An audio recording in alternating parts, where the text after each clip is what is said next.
오늘 저는 주기도문 마지막 시간을 가지려고 합니다. 지난 몇 주 동안 우리는 주기도문을 쭉 계속 해왔습니다. 아마 주중에 여러분 주기도문 많이 하셨습니까? 네, 많이 하시고 또 외우고 계신 줄 믿습니다.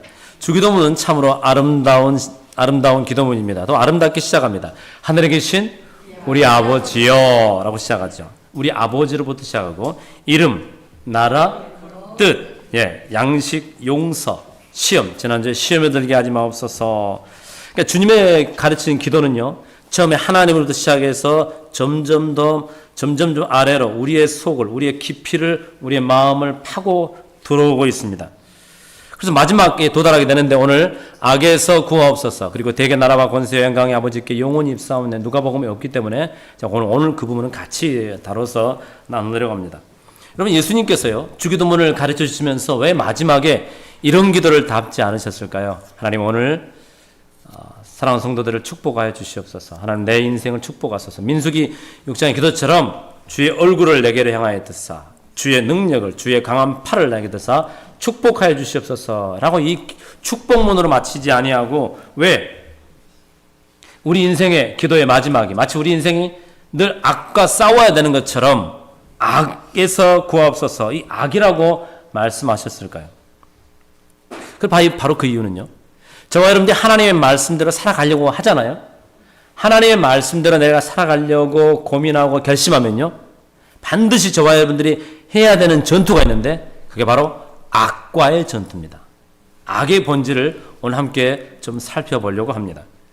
우리가 생각하는 보편적인 악들이 있습니다. 내용들이 있습니다. 누가 봐도 거기에 이견을 특별히 달지 못하는 그런 악들이 있습니다. 예를 들면 범죄라든지, 그 중에 살인하지 말아라, 도둑질하지 말아라, 이런 것들이 있을 수 있겠죠. 보이는 거. 또 타락, 그죠? 어떤 중독에 빠진다든지 그런 것들이요. 또 뉴스에 나오는 수많은 사건들을 딱 보면 저렇게는 안 되지, 저거 악한 모습이잖아, 저런 건 아니지 라고 하는 그것들도 있습니다. 근데 우리는 거대에 담론, 그리고 세계에서 펼쳐지는 그런 범죄도 중요하지만 실제로 내 안에서 내 삶 가운데 일어나는 범죄, 이 죄, 이 악의 본질을 한번 들여볼 필요가 있다는 것이죠. 오늘 아침에 일어나서 여러분 기도가 먼저였습니까? 걱정이 먼저였습니까? 기도가 먼저. 할렐루야. 예. 저는 모든 게 담겨 있다고 봅니다. 누군가의 말 한마디에 저와 여러분들이 기분이 확 올라가기도 하고 쑥 다운되기도 하지요. 그리고 누가 잘 되면 그 모습을 보면 마음속에서 나도 모르게 질투가 쑥 올라옵니다. 우리 말에 이런 말이 있습니다. 사촌이 땅을 사면 이쪽이 배가 많이 아픈 것 같아요. 그렇죠. 우리 권사님 연배쯤 되면 땅 사든 말든 땅 사든 말든. 근데 아직 저처럼 50대에 있거나 그 밑에 있는 사람들은 사촌, 사돈, 가족이잖아요. 인간의 본질은 가족이 잘 돼도 배가 아파요. 제가 저희 자녀들에게 늘 하는 이야기 했습니다. 너네가 셋이지 않습냐? 살다 보면 너네들이 잘 된 거를 가장 축복하는 사람은 부모밖에 없다. 부모밖에 없다. 여러분, 친구끼리 내가 잘 되는 것 어디까지 자랑할 수 있을까요? 친구끼리 내 거 자랑하다가 원수 될 수 있습니다. 그렇죠? 그만하라고. 너는 그래 잘 돼도 좋겠다. 나는 이렇게 갈라집니다. 형제끼리도요. 부모는요, 형제들이 하면 조금 응원이에요. 내 자식들이 잘 되면. 그죠? 근데 형제끼리는요, 약간의 질투가 있어요, 없어요? 있어요. 그 부모는 다 감지합니다. 다 감지합니다. 형제끼리 있어 보세요. 서로 이것들이 있어요. 그러니까 이게 인간의 본질이라요. 본질이라. 그래서 우리 그런 말 했잖아요. 부모님 계시니까 형제들이 모이지, 부모님 돌아가시면 형제끼리 다 모여 안 모여? 안 모이죠. 물론 본인들 때문에 가족이 형성되니까 안 가기도 하지만 그게 맞지만 그게 그만큼 쉽지가 않아요. 가보면 누가 잘 됐느니 못 됐느니 누구네 자식들이 손자들이 그 들으면 어때요? 그냥 좀 그래. 그게 인간이에요. 그러니까 멀리 있는 범죄, 저 나라에서 일어난 일이 중요한 게 아니라 지금 내 안에서 이 악이 도사리고 있어요. 기도는 짧아지고 핸드폰 보는 시간은 길어지고, 놀렐루야.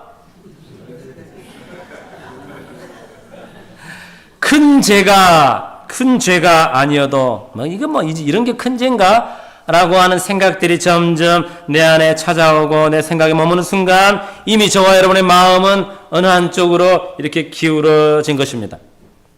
타이타닉 배가, 그 거대한 배가, 영국이 이거 보여주려고 했잖아요. 가장 빠른 속도로 가장 큰 배가 간다고 했는데 보세요. 그 큰 배가 갑자기 쑥 바다에 빠졌습니까? 아닙니다. 그 큰 배가 비창이 나갈 리도 없고, 그죠? 이렇게 있다가 이렇게, 그죠? 서서히 이렇게 된 것이죠.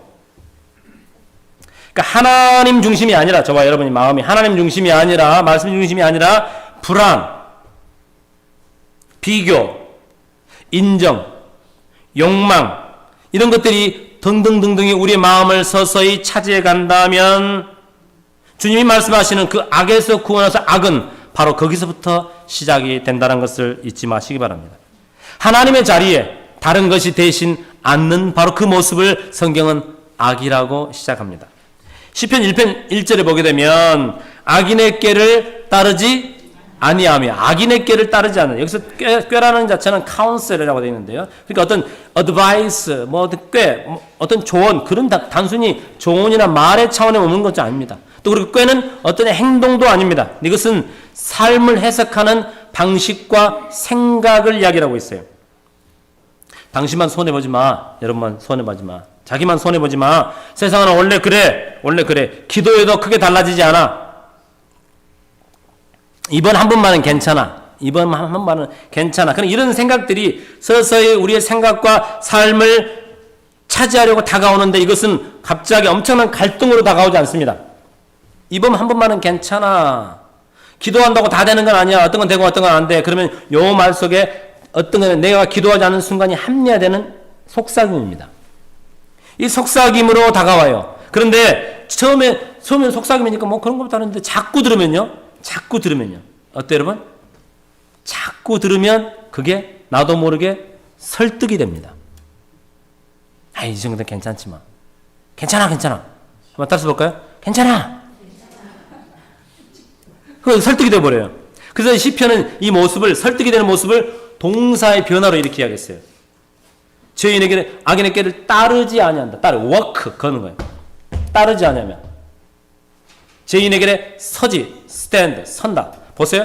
이렇게 움직이는 것과 서는 것과 다르죠, 벌써? 선다라는 것은 이미 거기에 같이 있는 거예요. 고정이 된 거예요. 그 다음에 앉아요. 여러분, 서 있는 사람이 도망가려고 하면 여기서 바로 쫙 하면 됩니다. 그렇죠? 앉아있는 사람이 도망가면 어떻게 해요? 앉았다가 일어났다가 도망가야 돼요. 벌써 동작이 추가가 돼요. 그러니까 어때요? 늦게 배운 도둑질? 뭐 하는지 몰라요? 밤새는지 몰라요. 그 주저앉아서 같이 하는 거예요, 그냥. 처음에는 이거 안 되는데 가다가 그래 한번 해볼까? 같이 서 있다가 나중에 에라 모르겠다 그냥. 그렇게 되는 것입니다. 이건 뭐냐면 점점점 굳어지는 과정을 이야기하고 있는 거예요.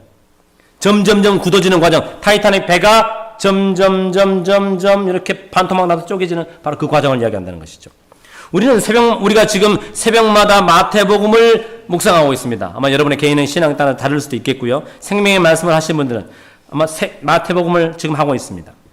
그 장면 중에, 마태복음 중에 나오는 놀라운 장면 중에 하나가 뭐냐면 나병 환자, 세리, 이방인들의 반응이 나옵니다. 마태복음 8장에.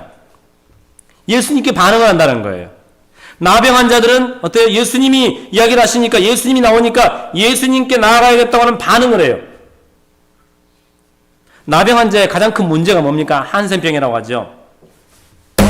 아파요. 아파요. 아프죠? 한센병의 가장 큰 문제는 뭐냐면 이건 모릅니다. 감각이 없다는 거예요. 어렸을 때 동상 걸려보셨어요? 저 어렸을 때 동상 학교 가면 학교를 한 45분 걸어가야 했거든요. 남의 동네 넘어서 가야 되니까. 집에 갔다 오면 발이 얼어. 동상 걸릴 것 같아서 어머니가 양말 2개, 3개 주는데 오히려 2개, 3개 한 게 더 문제라. 나중에 젖어가지고 그게 되니까. 장화를 사주고 막 하는데 어렸을 때 제가 장화를 사는 어머니가 장화를 사온 게 빨간색 장화를 사왔어요. 제가 전에 말씀드렸죠. 저 때는요. 남자는 빨간색 입으면 돼야 한대요. 이상한 게 있었어요. 원래는 빨간 거는 더 높은 계급의 사람이 입는 거잖아요. 그죠? 그런데 빨간 거 사오니까 제가 이게 근데 보니까 어머니가 장터에서 제일 싼 거 사온 거야. 안 팔린 거. 세일해가지고 안 팔린 거 말이야. 그거 신어도 안 돼. 그거 신어. 그래서 제가 장화를 일부러 찢어버렸잖아요. 빨리 바꿔달라고. 그 동상이 그렇게 무서워요. 감각이 사라지는 거예요. 코를 푸는데 갑자기 내 코가 어디 갔는지 모르는. 이게 우리가 한센병을 비하하는 것이 아니라 그렇다는 것입니다. 그렇죠. 근데 나병 환자들은 예수님이 말씀하시니까 주여! 하면서 반응을 해요. 그런데 율법의 최고학자들은 유대인들은 율법을 잘하고 있던 오늘날 크리스천으로 바꿔볼까요? 북버지니아 장로교인들은 반응을 안 해. 예를 들면. 누가 나병 환자입니까? 지금 마태가 그 이야기를 하고 있는 겁니다. 누가 나병 환자냐? 유대인이냐? 이 지금 진짜 나병에 걸린 이 나병이 예수를 알아보고 예수께 반응하는 이 사람이 나병 환자냐? 예수가 왔는데도 아무런 반응도 안 하는 니네들이 나병 환자냐? 지금 말씀하고 있는 겁니다. 누굽니까? 세리는 주님 앞에 와가지고 주여 살려주시옵소서. 저는 정말로 은혜 아니면 살 수 없는 죄인입니다. 라고 하나님 앞에 엎드리고 회개하는데 유대인들은 나는 의인이라고 하고 있는데 누가 진짜 의인이냐? 이방인들은요 어떻습니까? 이방인들은 정말로 한 번도 경험하지 못한 그 이방인들이 나와서 예수님에 반응하고 하나님의 자녀로 된 것을 너무 기뻐가지고 행복해하는데 유대인들은 자기는 혈통적으로 밀양박씨래. 혈통적으로. 나는 혈통적으로 밀양박씨. 누가 진짜 하나님의 자녀냐? 밀양박씨라는데. 참 우리 교회 너무 좋아요, 그죠? 네. 자, 그렇죠. 누가 진짜 하나님의 자녀냐? 유대인이냐? 이 이방인들이냐? 지금 그 이야기를 던지는 것입니다. 어떤 도시는요, 예수님을 만났습니다. 기적을 경험했습니다. 경제적 손해가 일어나니까 반응을 오랜만에 한번 하네요. 예수님이 우리 동네에 있다가는 우리 동네 거덜나게 생겼어요. 예수 믿다가 나 살림 거덜나게 생겼어요. 제발 좀 이 동네 좀 떠나주세요. 나 예수 못 믿겠어요. 가장 무서운 악은 무엇이냐면 말씀을 들어도 움직이지 않고 회개를 선포해도 무덤덤하고 은혜를 들어도 눈물이 없고 신앙생활이 많은 게 있잖아요. 그게 그냥 그저 지나가는 형식적으로 돼버린 바로 그 상태인 것입니다. 가장 무서운 죄는 죄를 짓는 것 자체도 죄지만 죄를 짓는 것, 이게 죄인지 아닌지를 모른다는 것이에요. 제가 어렸을 때 아버지가 내가 뭘 잘 모르면 그런 말을 했어요. 야, 똥인지 된장인지 그것도 구분 못하냐. 그러니까 이게 죄인지 아닌지를 구별을 하지 못하는 상태가 가장 큰 악이라는 것이죠. 마태복음에서는 13장에서는 이런 상태를 길가밭이라고 이야기도 했고 돌밭이라고 이야기도 했고 가시떨기라고도 이야기를 했습니다. 그리고 좋은 땅이 있다고 그랬어요. 다 좋은 땅이 되기를 원하는 것이죠. 오늘 저와 여러분은 지금 어디입니까? 내 마음이 서서히 이렇게 걷다가 서 있는 상태인지 아니면 앉아가지고 그냥 밤새도록 이게 지금 내가 예수를 믿는 사람인지 아닌지 모르는지 연속극 보면서는 전현이 잘못한 것인데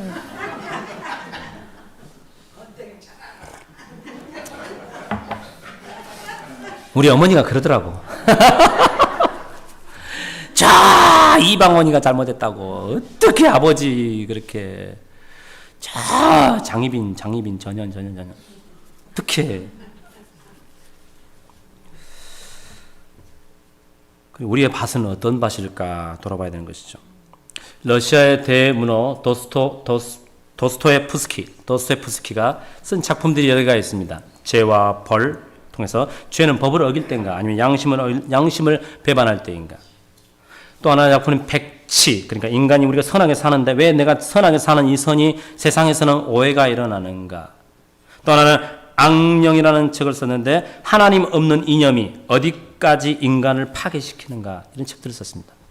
그리고 오늘 제가 나누고 싶은 이야기가 카라마조프의 형제들이라는 그 책입니다. 그 책은 뭐냐면 하나님 없는 인간은 과연 무엇으로 인간은 어디로 가게 되는가, 어디에 이르게 되는가라고 하는 아주 멋진 작품들을 써냈어요. 그때만 해도 러시아가 러시아 정교의 그늘에 있었지만 정말 신앙이 그래도 동로만 서로만 쪼개지면서 했지만 그래도 괜찮았어요. 지금은 뭐 미국도 마찬가지죠. 초창기와 지금은 청교도 신앙이 다 망가졌는데요. 그 작품을 제가 다 소개할 수는 없고 내막을 풀자면 이런 것입니다. 그 중에 한 파트 중에 챕터 중에 제가 읽으면서 참 이게 읽기도 어려워요. 제가 대학 다닐 때만 해도 박경리 씨의 토지를 읽어야지만 그건 대학생이라고 그랬어요. 조정래시의 태백산맥 이런 거 읽지 않고선 대학생이라고 말하지 마라. 그거 읽기도 만만치 않아요.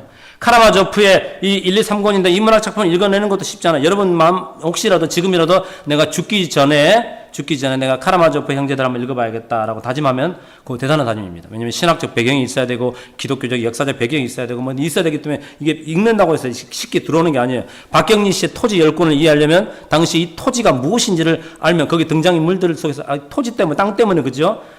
그 시대를 살아본 사람들이 이게 싹 들어와요. 근데 지금 이 2000년대 이상 사는 사람이 토지 읽으라 하면 이게 뭐야 이게 되어버리는 것이죠. 한 부분을 보게 되면 이런 단계는 반역 챕터에 보면 당시 교회 최고의 권력자인 대신문관이 예수님을 체포합니다. 그리고 감옥에서 예수님께 질문을 던지는데 그 중에 광야의 3가지 시험을 먼저 언급을 해요. 그럼 광야의 3가지 시험 한번 우리 복습해 볼까요? 첫 번째 시험이 뭐죠? 원래 갑자기 물으면 다 아는 건데도 제가 그럼 첫 운을 띄우겠습니다. 돌을 떡빵. 좋은데 떡보다는 빵으로 번역하는 게 좀 낫습니다. 왜냐면 우리는 떡은 먹어도 그만 안 먹어도 그만이거든요. 예, 그러니까 주식이 아니라 근데 그 당시에는 빵이 주식이니까 그게 좀 더 의미를 더 살리는 거죠. 돌을 뭘로 만들어? 빵을 만들어. 두 번째는 높은 곳에서 뛰어내려라. 여러분 생각해보세요. 제가 만약에 63빌딩 여기 뉴욕 가가지고 엠파이어 스테이트 등에 뛰어내렸는데 다음 주에 걸어오면 여러분 어떻게 생각하시겠어요? 우리 교인들 다 가가지고 제가 여러분께 보여줄게요. 저는 높은 데 올라가서 뛰어내려도 안 죽습니다. 한번 보실래요? 뛰어내려 딱 안 죽었어. 그럼 어떻게 되겠어요? 그때부터 장난 아닌 거예요. 이제 제 어깨는 하늘로 올라가요. 이제 내 밑에는 아무것도 안 보이는 그런 사람이 되는 거죠. 그 다음에 마지막이요. 절해라. 그럼 모든 권세를 주겠다라고 이야기합니다. 그걸 언급해요. 대신문을 이야기하면서 이렇게 말합니다. 예수님. 당신은 그걸 거절했지만 우리는 우리는 그걸 받아들였습니다. 왜냐하면 사람들은 죄로부터 자유 그 어떤 것보다도 안전을 원하기 때문입니다. 안전을 원하기 때문이다. 도스토옙스키가 말하고 싶은 게 바로 이 부분이었던 것이 그러니까 나는 그 부분을 표현하면 인간은 하나님을 사랑한다고 하지만 나는 하나님을 사랑한다고 하지만 실제로는 빵이 넘어원이다. 두 번째는 기적, 확실성. 내가 뭘 해도 죽지 않는다고 하는 확실성. 세 번째는 권세, 통제. 바로 그것을 원한다. 당신은 거절했지만 우리는 그걸 받아들였다. 저와 여러분 어떻습니까? 이 장면에서 대신문관이 말하고 싶은 핵심적인 게 바로 이겁니다. 우리는 예수가 없어도 교회 최고 권위자였으니까 당신이 없어도 세상을 다스릴 수 있어. 없죠?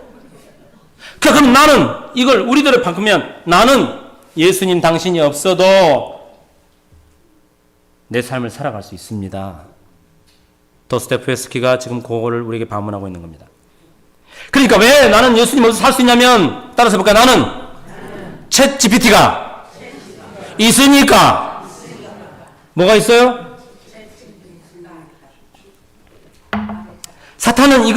사탄이 하와에게 던졌던 그 질문 유혹과 흡사합니다. 약간의 결의 차례 있지만요.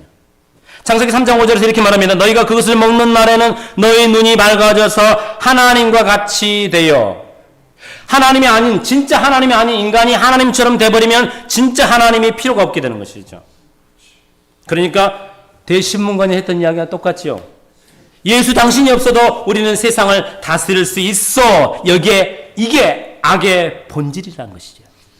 이게 악의 본질이라는 거예요. 악은 무질서, 카오스의 상태가 아닙니다. 예수 없는 질서입니다. 예수 없는 질서. 악은 무신론이 아닙니다.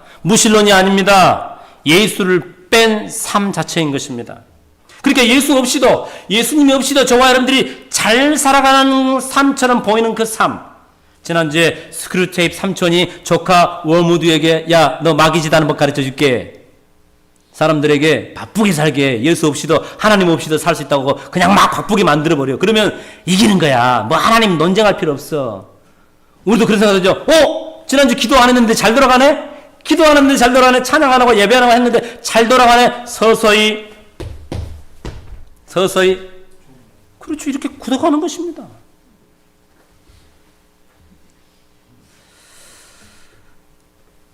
이 이야기가 카라마조프 형제 이야기가 무서운 것은 그 모습이 솔직히 말해서 낯설지 않다라는 것이에요.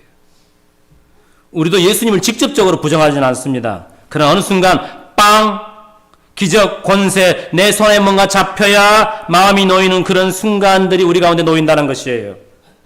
그때 우리는 하나님을 버린 것이 아니죠. 누가 하나님을 버립니까?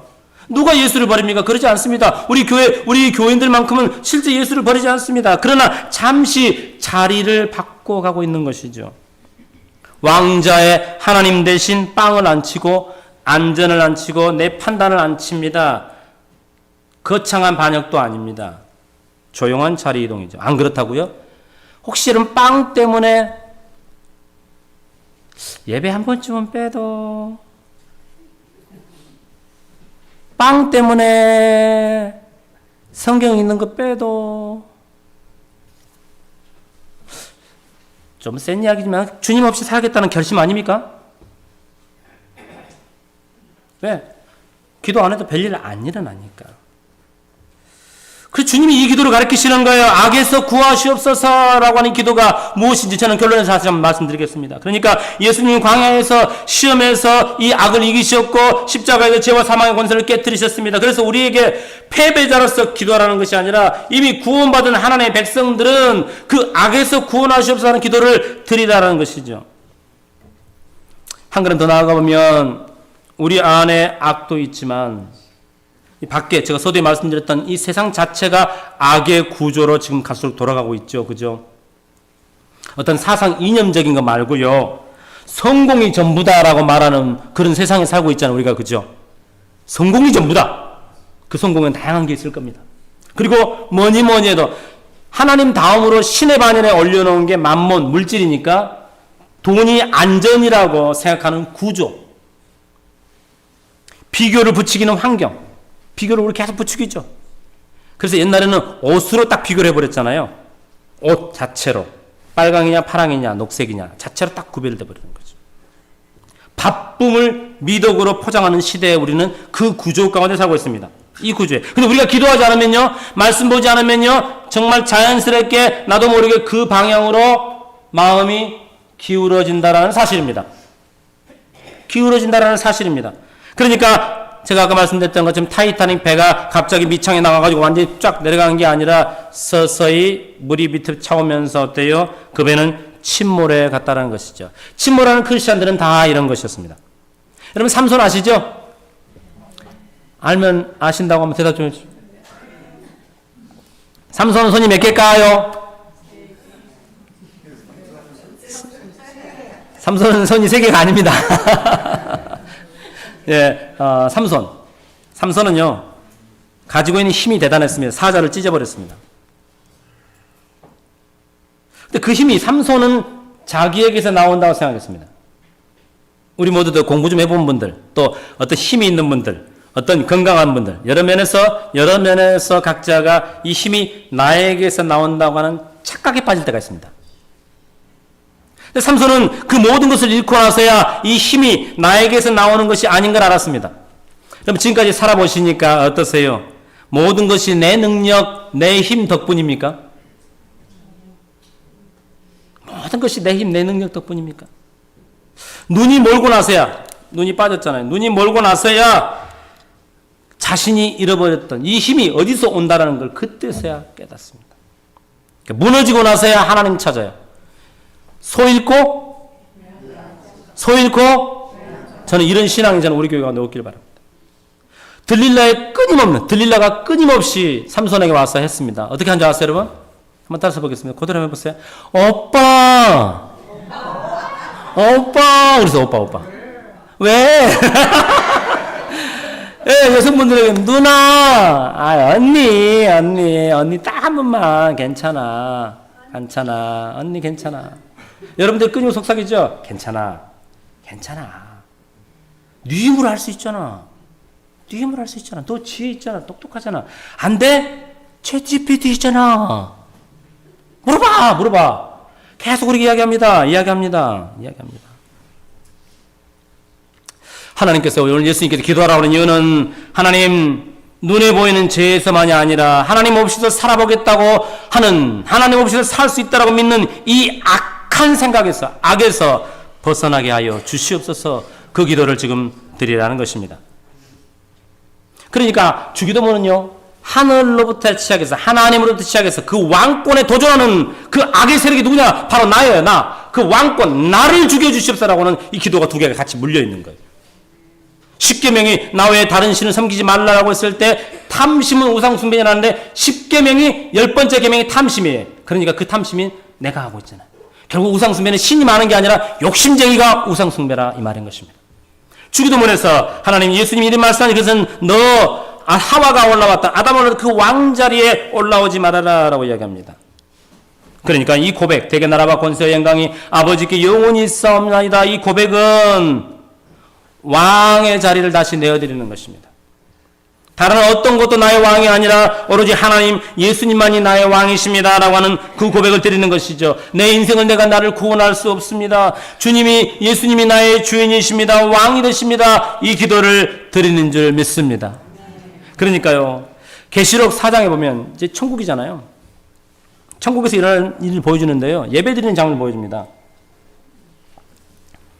거기 이런 명이 나옵니다. 24장로들 이야기가 나오는데요, 예배를 어린 양의 보좌 앞에 예배를 딱 드리는데요, 이렇게 드려요. 다 면류관들이 있어요. 24장로는 성도들을 상징합니다.